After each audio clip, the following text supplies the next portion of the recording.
Hello，大家好，今日珠海仔咧嚟分享一下港澳嘅朋友仔喺內地就醫嘅問題啦。咁啊，隨着大灣區嘅發展啦，越嚟越多港澳嘅朋友選擇喺內地生活甚至工作。咁喺內地就醫就成為咗一個兜唔開嘅話題啦。下邊就同大家嚟一個全方位嘅就醫指南。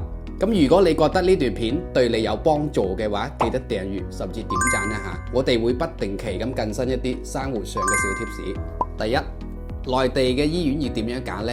內地醫院分為有公立醫院、民營醫院同埋外資醫院嘅。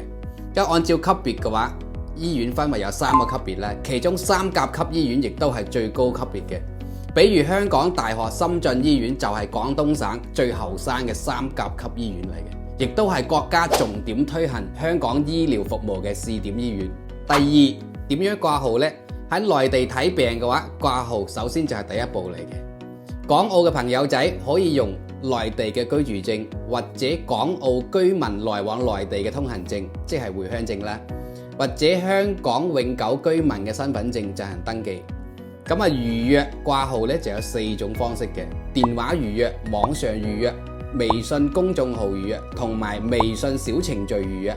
例如你可以喺微信搜索醫院嘅公眾號進行掛號，或者下載易健康、健康之路等等手機嘅程式進行 booking。第三，內地就醫嘅流程，掛號成功之後就係排隊候診啦。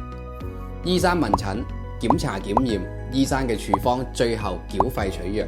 內地採用先付費後診療嘅模式，所以記得先繳費啦。第四，內地嘅社保點參加呢？從2020年1月1號開始，港澳居民可以喺內地參加社會保險，享受內地居民同等嘅醫療服務，包括職工基本嘅養老保險、職工基本嘅醫療保險同埋5險。咁樣港澳嘅朋友仔呢，喺內地就可以通過社保報銷嘅方式減輕負擔啦。第五，港澳醫械通計劃，大灣區有5間醫院參加港澳醫械通計劃。等香港嘅朋友仔喺內地都可以使用香港嘅藥物。呢5所醫院包括香港大學深圳醫院、中山陳星海醫院同埋部分嘅私立醫院係可以使用香港嘅藥物嘅。第六，跨境醫療服務，深圳出台咗關於加快推動醫療服務跨境銜接嘅若干措施，令香港嘅居民喺深圳亦都可以使用香港、澳門上市嘅藥物、器械。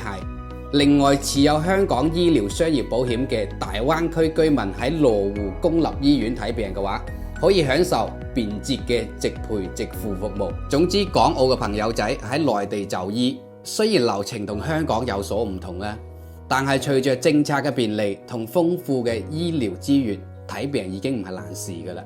希望呢份指南咧可以幫助到大家。